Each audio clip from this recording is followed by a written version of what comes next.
Olha, o nosso convidado de hoje tem tantos atributos, ocupou tantos cargos, tanta coisa poderia apresentá-lo, que começando falando, vocês já vão saber que se trata dessa pessoa, 2 vezes prefeito de Campo Grande, cargo no Legislativo Municipal, Estadual, atualmente senador da República e botafoguense.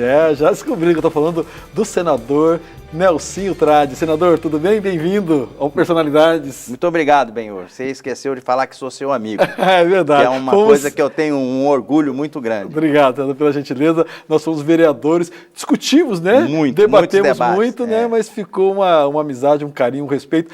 Senador, vamos contar um pouco da sua história. Sim. Queria que você pudesse relembrar a sua infância em Campo Grande, esse gosto pelo esporte, pela política, enfim, depois a gente fala um pouco da sua vida profissional. Pois bem, eu nasci na rua Rui Barbosa, entre Afonso Pena e a Barão do Rio Branco, numa casa de várias vilas que tinha ali, bem no meio da rua Rui Barbosa.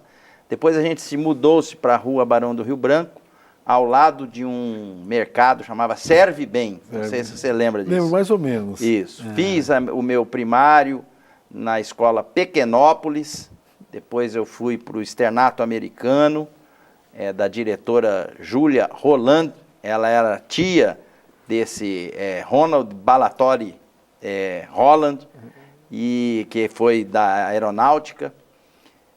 Fiz também meu ginásio no Colégio Dom Bosco. Aí eu fui para o Rio de Janeiro, onde terminei o colegial e prestei o vestibular para medicina, tendo sido aprovado já na primeira vez. Fiquei morando 11 anos no Rio de Janeiro. 11 anos? 11 anos, porque meu primeiro filho nasceu lá. O Nelson Trade Neto é carioca, nasceu lá no Humaitá, Casa de Saúde de São José. E fiz 2 especializações, né? Em cirurgia geral e em urologia. Aí voltei para Campo Grande, onde de pronto fui convidado a servir o Exército Brasileiro. A gente entrou como aspirante oficial, depois tenente, e eu fiquei lá por 3 anos. E aí, o ex-governador, saudoso Pedro Pedrocian, me convidou para ser diretor adjunto do Previsul. Hoje, o CACEMES, né? E ali que eu iniciei minha trajetória política. Senador, vamos falar um pouco mais ainda dessa tua trajetória. Infância, a bola, por exemplo, já era exercia em você um fascínio. Do que se brincava naquela época? O senhor nasceu no início da década de 60. Exatamente. Em Campo Grande. Do que se brincava em Campo Grande naquela época? Essa paixão pelo Botafogo, a relação com o teu pai, a tua mãe é professora. Conta um pouco mais dessa coisa do teu lar. Bom, então vamos voltar um pouco atrás. O meu pai sempre levava a gente para participar, nem que seja indiretamente, das peladas de futebol que ele cultivava dentro da OAB, dentro do chamado PLEC, que era o local onde reunia os profissionais liberais de Campo Grande, dentro do Belmar Fidalgo. E a gente não tinha praticamente outra diversão a não ser jogar bola na calçada. Tinha um campo de futebol na igreja São José, chamava Capelinha. A gente também jogava bola lá. A igreja São José, onde até hoje ali. Até hoje, ali, Celestino, isso, né? Onde fizeram uma estrutura administrativa, o campo era ali, de terra batida mesmo. A gente chegava todo sujo, a mãe brigava, aquela confusão. A gente também tinha no Colégio Dom Bosco, tinha o campo na casa da minha avó, da avó pro lado de mãe, a Mandetta, né? E isso era muito assim, era a diversão predileta da gente, realmente era a questão da pelada, do futebol. E o meu pai formou para todos nós, para essa gurizada que vivia lá em casa, um time para disputar o campeonato que tinha no Belmar Fidalgo. O nosso time chamava Manequinho, em homenagem àquela estátua do Botafogo que tem no Morisco, até hoje tem lá, que diz que dá muita sorte, é um pé de coelho pro Botafogo. Quando botam a camisa na estátua, o Botafogo ganha. E o Botafogo joga com o meu time, com o Palmeiras. Vai jogar com o Palmeiras, isso. Então, a gente sempre teve isso assim dentro da gente. Hoje, vários amigos daquela época, que cada um dentro da sua área de atuação, a gente lembra com muita saudade esse período. Senador, Mandetta, origem libanesa. Não, Mandetta italiana. Italiana. Trade que é... Trade libanês. Libanês. Mandetta é minha mãe, Terezinha Mandetta, casou-se com Nelson Trade, ficou Terezinha Mandetta Trade. Senador, e essa questão da política? O seu pai foi detido em 64, Sim. ficou um mês preso, mais ou menos, né? Foi detido, inclusive, com o meu tio, né? João verdade, Pereira, né? Tem uma geração, né, de democratas, né? Isso marcou você? Você era muito pequeno, na verdade, quando ele foi preso. Mas eu lembro. Você lembra? Eu lembro. Mesmo? Eu lembro, nós estávamos almoçando. É duro sair da cabeça da gente um negócio desse. Puxa. Entraram sem apertar a campainha, sem nada, as pessoas fardadas com o exército e pegaram meu pai pelo braço e levaram ele. Aquilo ficou marcado na minha cabeça e meu pai não vinha. Eu perguntava para minha mãe, cadê meu pai? E ela falava, tá fazendo júri em Corumbá. Caramba. E eu cresci com essa antipatia de ser advogado pela ausência que eu senti do meu pai, da saudade que dava. Puxa, que interessante, né? Porque eu tinha tudo para ser advogado. Você tem 2 irmãos advogados, né? 3. O Marcos, o Fábio e a Fátima. A Fátima também, né? E vários sobrinhos também Vários advogados. Não, o meu pai falava para mim, tios, né? Você é a ovelha negra da família. Eu falava, não, pai, a gente vive de branco. Eu sou a ovelha branca da família. Aí meu pai não deixava nada barato. Ele falava, mas pelo menos, e lá atrás não tinha isso. A gente não anda de máscara no rosto, os médicos andam. Para quem não acompanha o dia a dia, né, o pai do senador já falecido, o deputado Nelson Trade, foi meu amigo na Câmara Federal, figura muito, muito gentil. Eu me lembro de uma vez, enfim, uma crítica muito injusta no jornal, ele foi o único, e a gente não era do mesmo partido, que me ligou se solidarizando comigo, enfim, então fica aqui essa homenagem póstuma. Senador, no Rio de Janeiro, essa questão chegou a fazer movimento estudantil, essa questão do envolvimento com a política, a paixão pelo Botafogo, frequentava muito estádio. Eu ia ver treino em Marechal Hermes, porque a minha faculdade era no subúrbio, Piedade, Universidade Gama Filho. E quando o Botafogo estava em fase boa, tinha 2, 3 botafoguenses, tudo doido, né? Na minha sala, pegava o trem e parava lá em Marechal Hermes para ver o treino. Mas é algo que... Botafoguense não é você que escolhe o time. O time que te escolhe para ser dele. É quase que uma sina, né? É uma sina, não tem jeito. Mas é bom ser botafoguense, porque quando ganha, rapaz, é uma sensação incrível. Vamos retomar, então, essa tua vida para Campo Grande, essa questão do Previsul e essa questão da política. A tua primeira eleição foi em 92. Exatamente. Nós disputamos para vereador junto, você também veio nessa fornada. Realmente era uma Câmara muito qualificada, não querendo desmerecer as outras, mas ali nós tínhamos um Pedro Teruel, Abadil Rezende, João Samper, Matozinho, Sérgio Martins, Santos Pereira, né? João Samper, João Pereira, o Braga, que era um professor, William Maxud, grande William Maxud, figura, né? Já falecido. Exato. Então era realmente... Você foi vereador na próxima... Três mandatos. Eu fui, depois me reelegi, aí 96, na última, em 2000 também, onde eu me elegi presidente da Câmara numa eleição assim... inusitada, eu tenho até hoje a fita, porque a gente tomou posse no Palácio Popular da Cultura e fomos para a Câmara para poder votar. Cheguei lá na Câmara, os meus adversários, que eu já sabia quem eram, estavam de mãos dadas, pés juntos, igual jogador de futebol em volta do círculo, rezando um Pai Nosso. Eu olhei e falei, deixa eu ver quantos tem ali. 1, 2, 3, 11. E lá era 21. Então, 11 é a maioria. Liguei para o prefeito na época, que era o André Putinelli. Falei, perdemos a eleição. Ele falou, mas como perdemos a eleição? Eu falei, tem 11 caras aqui de mão dada rezando um Pai Nosso. Aí ele só perguntou o seguinte, já votaram? Eu falei, não. Calma que um dali vai votar em você. E votou mesmo. Votou. Ficou aquele negócio sem ninguém entender nada, nem nós que ganhamos, nem eles que perderam.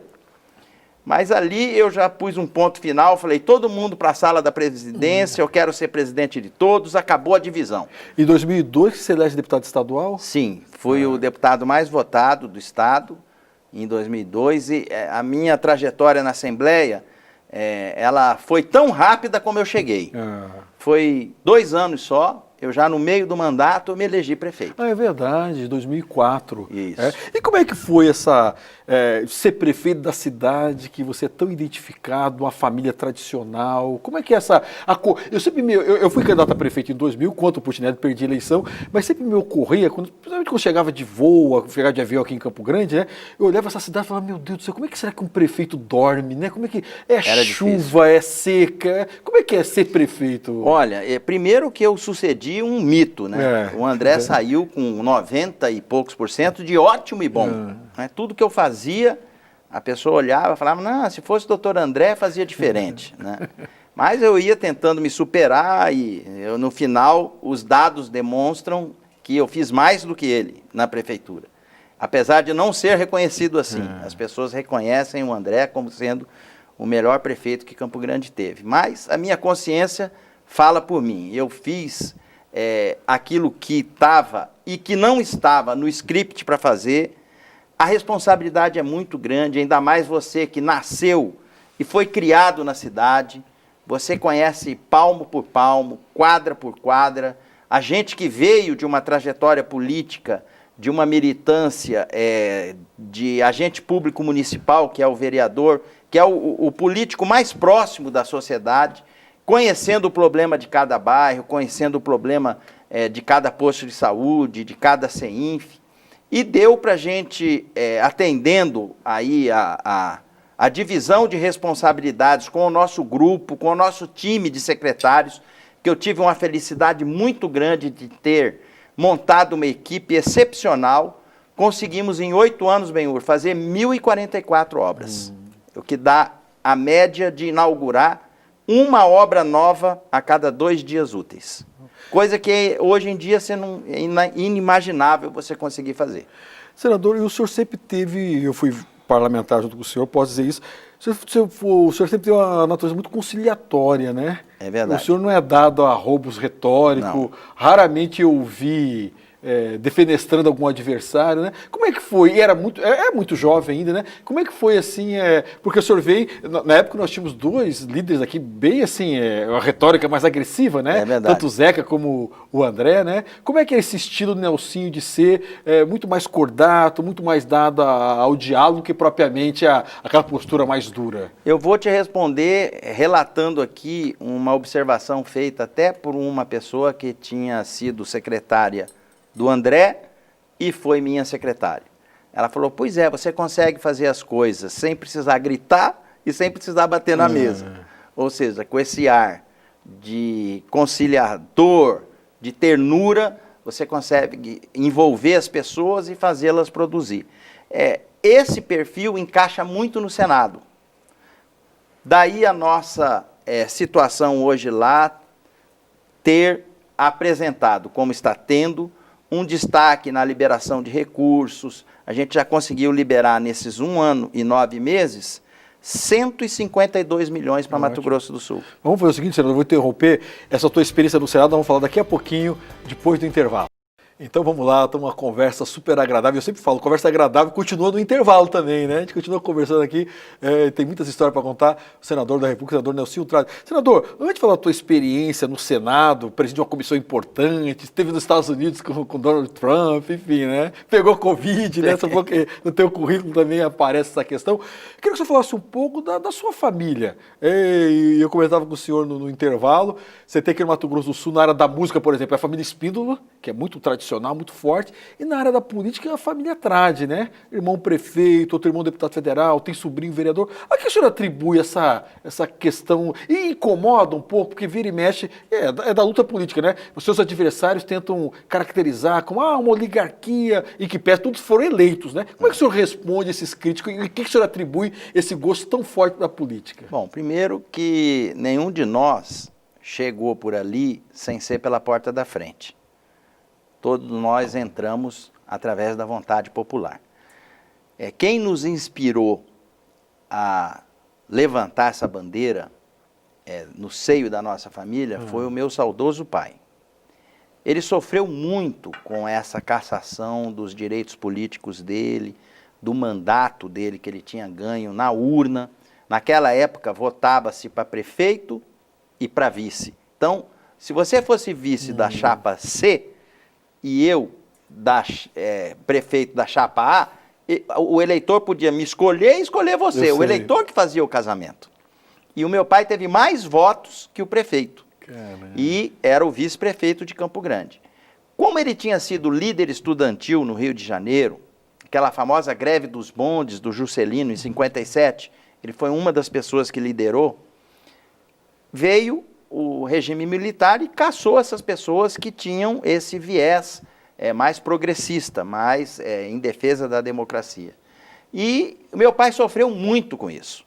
Eu me lembro, olha só como que é uma coisa que marca, aqui contando a gente lembra. Era uma eleição do comercial, do time, Esporte Clube Comercial. Pai, vamos votar porque é eleição do comercial.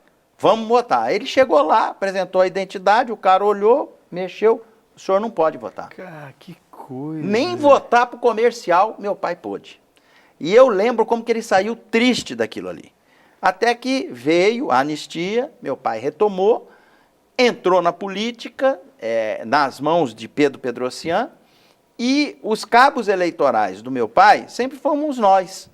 Eu na medicina, o Marquinhos na advocacia, o Fábio na advocacia, minha mãe no meio do magistério. A campanha do meu pai era a gente que fazia. E dentro da nossa casa, na rua Arthur Jorge, esquina com a Rosa das Garças. Então, tua mãe mora lá ainda, mas até hoje. Isso, por exemplo, a minha irmã mais nova, a TT, ela era embalada nos comícios. Para você ver como é que o cara não vai... tá não só no sangue, mas tá na áurea espiritual de cada um de nós, né? Mas o meu pai, ele dava um conselho pra gente muito forte, que serviu para mim. Ele falava assim, você quer ser político, tudo bem, mas você tem que ser um profissional médico, vírgula, político. E não um político profissional. Porque um dia você vai sair da política, mas você tem a sua profissão. Eu perdi a eleição para governador, voltei para o meu consultório. Eu atendia de manhã e de tarde. Era da onde eu vivia. Então as pessoas observam isso, elas notam.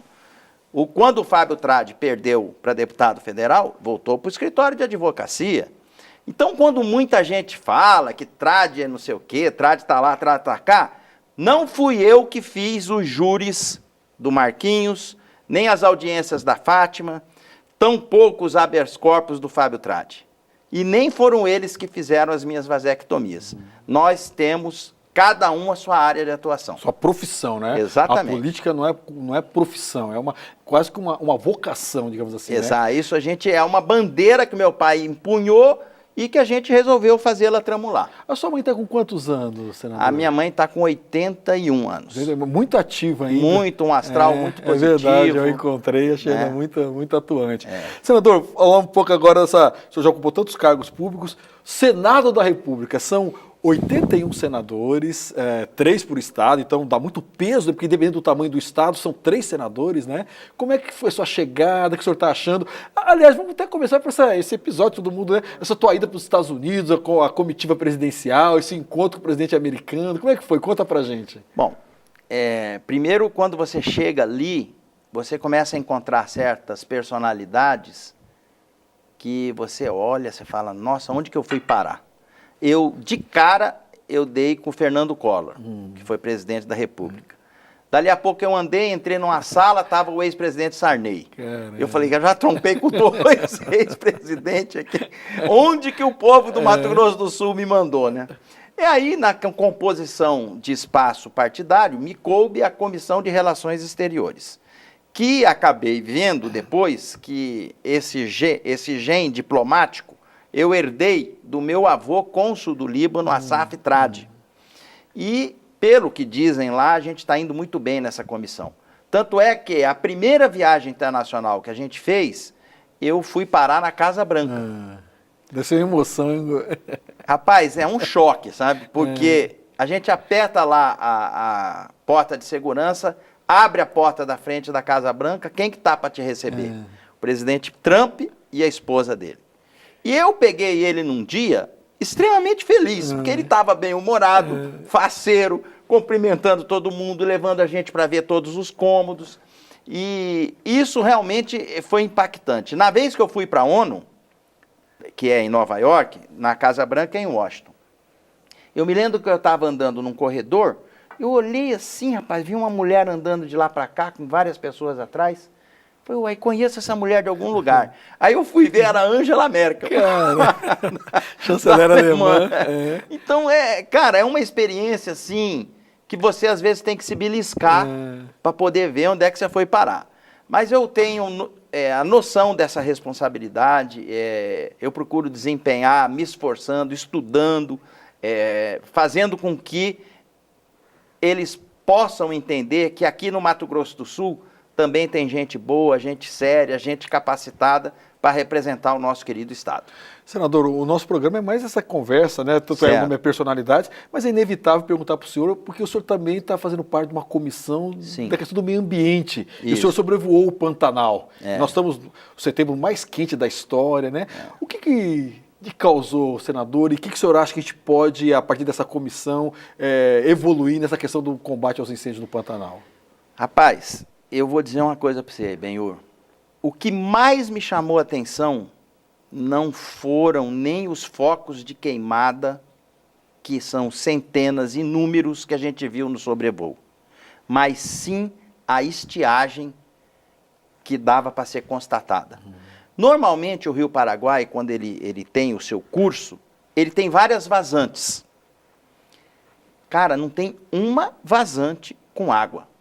É impressionante. As lagoas que outrora, com o Pantanal na cheia, você acaba por sem identificar o que é lagoa, o que é alagamento, o que é rio, um pedacinho assim, tamanho dessa mesa de água, cheio de bicho em volta, alguns mortos atrás, sem entenderem nada, porque fica aquela disputa pelo bem maior de vida, que é a água.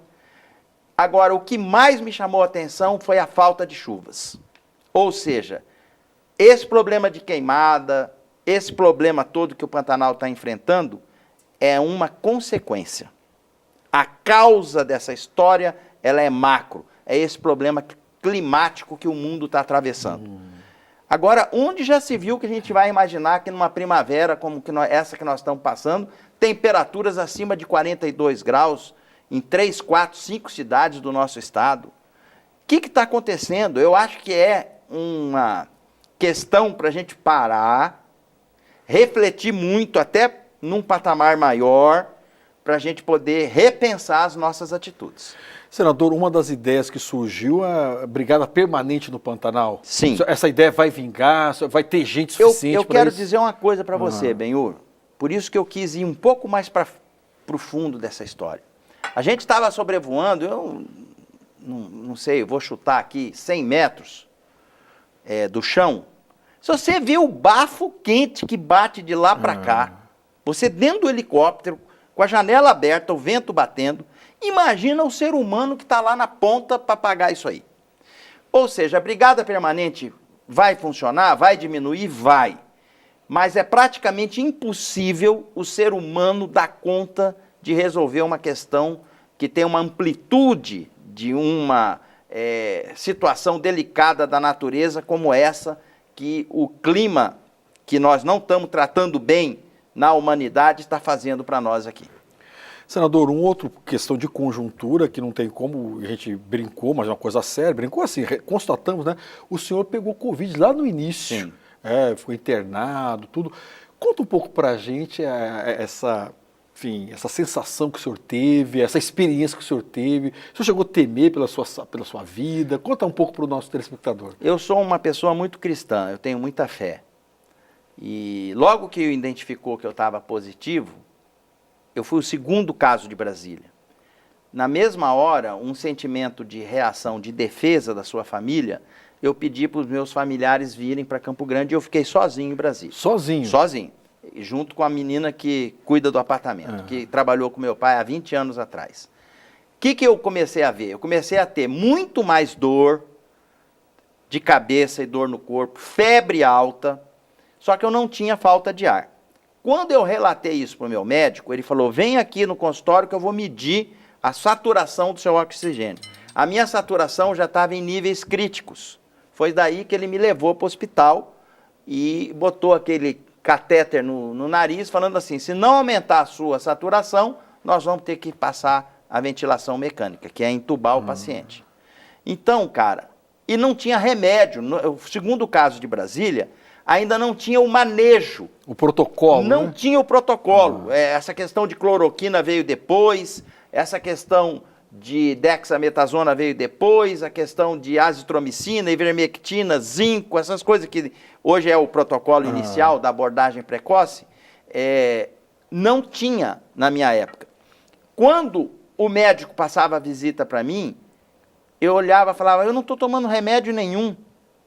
Me põe um soro, só para eu ter um efeito psicológico que eu estou tomando alguma coisa. Eu cheguei a pedir isso. O senhor ficou quantos dias internado, senador? 7 dias internado, 3 de UTI. E como médico tendo consciência da gravidade... Eu peguei o controle remoto da TV e entreguei para a enfermeira. Senhora, não quero ligar isso aqui, porque eu ligava a televisão, jovem de 30 e poucos anos morreu não sei aonde. Médico que foi tratado de não sei quem, pegou Covid e está internado em estado grave. Eu comecei a ver, eu falava, cara, daqui a pouco sou eu que estou no meio desse negócio aqui. Liguei na época para o ministro Mandetta, que era o ministro, falei, cara, eu estou aqui, seu conterrâneo, vem me ver no hospital, que eu acho que eu vou embora daqui, vou daqui para outra. Aí ele apareceu lá. Realmente é uma doença que te adoece, ela te joga para você deitar na cama. Senador, esse teu relato dramático, né? Só para a gente ir encerrando o nosso programa, né? O senhor é jovem, mas tem uma larga experiência na política, na vida. Já é avô? Sim, sou avô. Quando o senhor se olha e olha a história desse país, o que o senhor se imagina? Que desafio o senhor ainda quer cumprir na política, na vida pessoal? Qual que é suas intenções, seus sonhos, senador Nelsinho Trade? Olha, Benhur, eu sou uma pessoa que tem um sentimento de gratidão muito elevado na minha personalidade. E todas as vezes que eu faço essa reflexão, antes de eu imaginar qualquer coisa para frente, eu agradeço a Deus por ter me proporcionado toda essa trajetória.